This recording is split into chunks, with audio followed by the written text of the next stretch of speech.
अब दिन की सबसे बड़ी खबर की तरफ बढ़ते हैं। मेटल्स के बाजार में रिकॉर्ड तेजी के बाद अस्थिरता बढ़ने लगी है। सोमवार को घरेलू और विदेशी बाजार में चांदी की कीमतों ने पहले तो नया रिकॉर्ड स्तर छुआ और उसके बाद विदेशी बाजार में भाव 13% टूट गया और घरेलू बाजार में करीब 9% की गिरावट आई। कुछ ऐसा ही ट्रेंड कॉपर में भी दिखा, जहां पहले भाव रिकॉर्ड ऊंचाई पर पहुंचा और बाद में भारी गिरावट आई।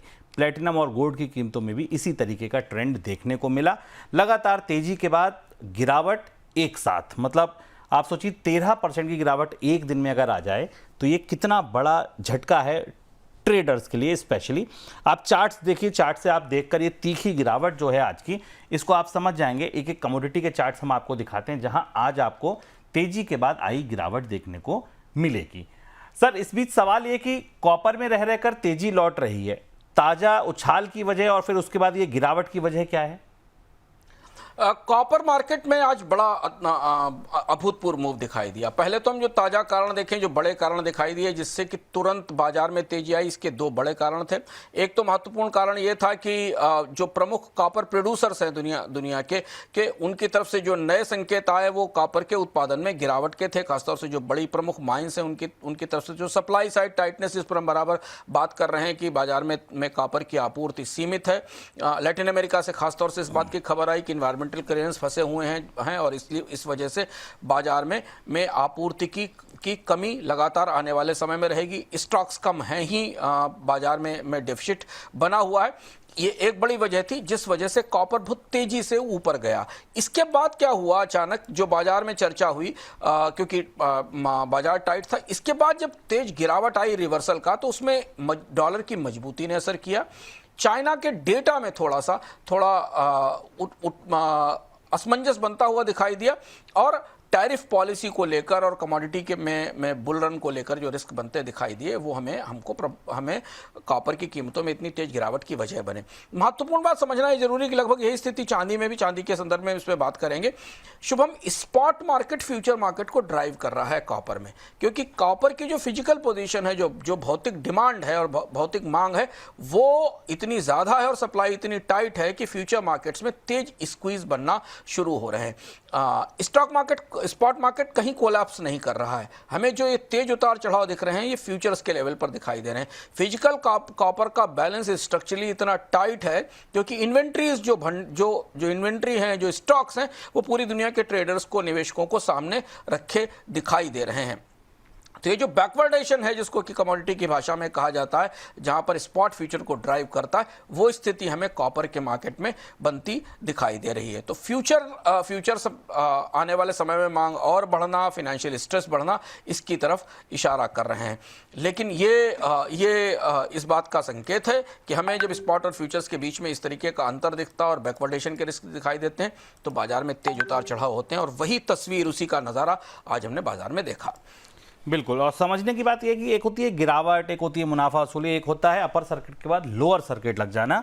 तो तेजी के जो कारण थे जिनकी वजह से तेजी आई, लेकिन उसके बाद गिरावट की इतनी बड़ी वजह कि कॉपर में लोअर सर्किट लग जाए, ये एक आज बाजार में अफरा तफरी का माहौल था। सर, सिल्वर में इस कदर तेज अस्थिरता की वजह, वहां भी आज सोचिए कि एक दिन में 13% की गिरावट, 13% उछाल का कोई दिन हमने नहीं देखा, लेकिन जिस दिन गिरावट आई उस दिन 13% चांदी एक दिन में टूट गई। सिल्वर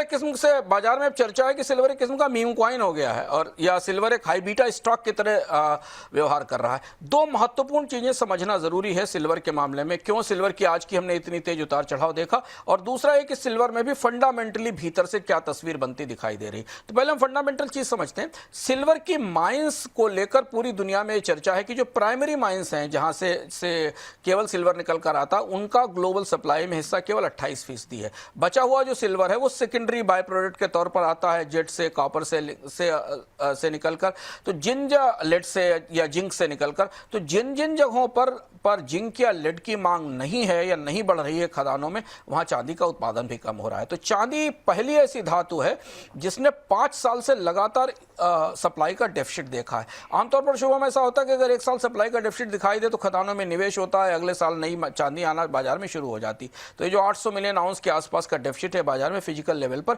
स्पष्ट रूप से दिखाई दे रहा है और अभी उत्पादन बढ़ने की कहीं कोई गुंजाइश नहीं है। मांग बार बार बढ़ रही है। हम आपको बता रहे हैं कि करीब करीब 16 से 17% तो जो फ्रेश डिमांड है वो सोलर में जा रही है। तो पहली तो ये चीज़ थी कि फंडामेंटल्स चांदी के पक्ष में मजबूत हैं, चांदी की तेजी को मजबूती दे रहे हैं क्योंकि बाजार में फिजिकली ये दिख रहा है कि मांग और आपूर्ति में फर्क है। दूसरा ये कि यही बात जो हमने कॉपर में देखी वो और ज़्यादा मुखर होकर बाजार में दिखाई दी, जिसको कि हम बैकवर्डेशन कहते हैं कमोडिटी भाषा की बाजार में।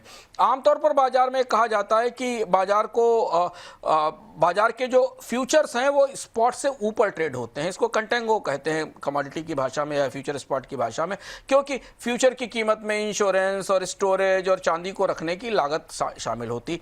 यहाँ उल्टा है। 2025 में सिल्वर लगातार रह कर आप देखेंगे बैकवर्डेशन में फिसल रहा है, जहां स्पॉट की चांदी हाल फिलहाल के फ्यूचर से कहीं ऊपर या उसके आसपास दिखाई देती है। यानी सिल्वर का जो हाजिर है वो वायदा से ज़्यादा कीमती, और यही वो वजह है जिस वजह से स्पॉट पूरे कर्व को हैंडल करता है। इसीलिए जब जब एक्सपायरी करीब आती है या कोई परिस्थिति बनती है और इस बीच में कोई खबर आ जाती है तो हमें बहुत तेज स्क्वीज या उतार चढ़ाव दिखते हैं, और शायद वही ऐसा दिख रहा है चार्ट पर कि वही परिस्थिति आज हमने बाजार में बनते देखी कि $80 पर आउंस से ऊपर गई और उसके बाद फिर चांदी में हमें तेज नीचे की तरफ गिरावट आती दिखाई दी बाजार के अंदर। लेकिन स्पॉट अभी भी बहुत मजबूत ढंग से चांदी की मांग आपूर्ति को और फिजिकल अवेलेबिलिटी को करीब से समझकर बिहेव कर रहा है, ऐसा दिखता है। सर एक सवाल और जो आपने जिक्र किया, सिल्वर स्पॉट और फ्यूचर्स का अंतर क्या बता रहा है इस हाल में? सिल्वर स्पॉट और फ्यूचर्स का बड़ा अंतर यह कि जब तक स्पॉट पर सप्लाई नहीं बढ़ेगी, और स्पॉट पर सप्लाई बढ़ने की कोई संभावना बनती नहीं दिखाई दे रही है, तो स्पॉट ही इस पूरे कर्व को ड्राइव कर रहा है। धीमे धीमे ये स्थितियां बनती हैं कि जब कोई बड़ी खबर आती है, डॉलर की कमजोरी या बाकी चीजें, तो हमें भविष्य के हिसाब से फ्यूचर्स के हिसाब से तेज बढ़ोतरी दिखाई देती है। पर फिजिकल सप्लाई और इंडस्ट्रियल डिमांड, ये दोनों चीजें चांदी की जड़ों को मजबूत किए हुए हैं। तो भले ही आपको फ्यूचर्स में इतने बड़े फ्लक्चुएशंस दिखाई दें जैसा हमने आज देखा, पर स्पॉट मार्केट और फ्यूचर मार्केट का जो रिश्ता बार बार बदल जाता है हर महीने बाजार में बैकवर्डेशन से, उस वजह से चांदी खतरनाक हो गई, जोखिम भरी हो गई और उतार चढ़ाव में पहुंच गई। अगर आप वास्तव में ट्रेड करने वाले लोग हैं, निवेश करने वाले लोग हैं, तो उन्हें यह करीब से देखना पड़ेगा कि स्पॉट और मंथली फ्यूचर्स के बीच में फ़र्क क्या है, क्योंकि स्पॉट में चांदी की डिमांड लगातार बढ़ रही है। तमाम बड़ी कंपनियां जो दुनिया में चांदी का इस्तेमाल करती हैं सोलर सेल्स में, या उन्होंने ऊंचे प्रीमियम पर चांदी स्टॉक करनी शुरू कर दी है, क्योंकि आने वाले दिनों में भी इसकी आपूर्ति बढ़ने की कोई गुंजाइश नहीं है। कोई ऐसी धातु तो है नहीं जिसको कि आप फैक्ट्री में बना सकें। तो इसलिए बाजार ज़्यादा वॉलेटाइल होता जाता है, और जब भी ऐसी स्थिति बनती है तो हमें इसी तरीके के वाइल्ड उतार चढ़ाव बाजार में दिखाई देते हैं।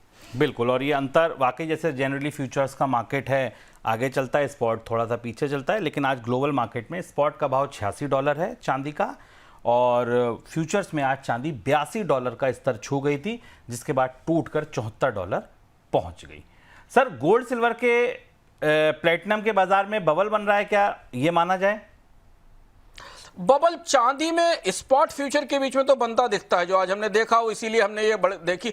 गोल्ड में उतना बड़ा फर्क नहीं दिख रहा। गोल्ड मैक्रो हेज के तौर पर अभी मौजूद है, और गोल्ड की चूंकि मॉनेटरी वैल्यू भी है, खरीद भी चल रही है, और डॉलर की कीमतों में गिरावट, आने वाले दिनों में अमेरिका में ब्याज दरों में कमी, ये सारे फैक्टर गोल्ड के वैल्यूएशन को मजबूत कर रहे हैं गोल्ड की में। तो गोल्ड में हमें ऊपरी स्तर से थोड़ी मुनाफा वसूली आती दिखाई देगी, पर बबल जैसी स्थिति गोल्ड में बनती नहीं दिखेगी। और उसकी एक बड़ी वजह यह भी है कि दुनिया में सेफ हेवन की भूमिका, परिभाषा भी बदल गई, अमेरिकी बॉन्ड्स से निवेश कम हो रहा है, तो गोल्ड में नहीं। प्लेटिनम में भी लगभग वही स्थिति है। प्लेटिनम की कहानी थोड़ी अजीब है। प्लेटिनम और पैलेडियम को लेकर दुनिया में एक अजीब सा परिप्रेक्ष्य बना है। पैलेडियम, रूस की एक कंपनी है कॉर्निकेल, जो सबसे ज्यादा पैलेडियम का प्रोडक्शन करती है, उसने कहा कि अगले साल पैलेडियम की और ज्यादा कमी होगी। बाजार को यह भरोसा नहीं हो पा रहा है कि रूस से उतना पैलेडियम मिल पाएगा कि नहीं मिल पाएगा, तो इसलिए प्लेटिनम की डिमांड और ज़्यादा बढ़ रही, क्योंकि जो कंपनियां पैलेडियम का इस्तेमाल करती हैं, खासतौर से ऑटोमोबाइल और इलेक्ट्रॉनिक्स की कंपनियां, उनके लिए पैलेडियम की सप्लाई में कमी होगी। इसलिए आप अजीब सी इस परिस्थिति देखेंगे। पिछले हफ्ता शुभम हमने प्लेटिनम की कीमतें ऊपर जाती देखी और पैलेडियम में तेज गिरावट देखी। तो प्लेटिनम में भी ये रैली, हाँ, लेकिन प्लेटिनम की रैली भी उतनी सस्टेनेबल या उतनी मजबूत नहीं है। डिमांड सप्लाई के मिसमैच से, अफ्रीका की खदानों में कमी से और सेंटीमेंट से बनी हुई है। गोल्ड इसमें सबसे मजबूत जमीन पर खड़ा है। अगर आप गौर से देखें, मौद्रिक आधार पर भी और बाजार में मांग के आधार पर चांदी इंडस्ट्रियल डिमांड की वजह से और सप्लाई शॉर्टेजेस की वजह से मजबूत है। फ्यूचर्स पर इसमें तेज वॉलेटिलिटी हमें दिखाई देगी। प्लेटिनम थोड़ा ज़्यादा वॉलेटाइल है, तो प्लेटिनम में आने वाले दिनों में हल्के फुल्के बबल जैसे संकेत बनते हमें दिखाई दे सकते हैं, क्योंकि बढ़ा भी है। मतलब प्लेटिनम की रफ्तार पिछले साल $1000 के आसपास प्लेटिनम ट्रेड हो रहा था जनवरी में, और दिसंबर में कहाँ गया।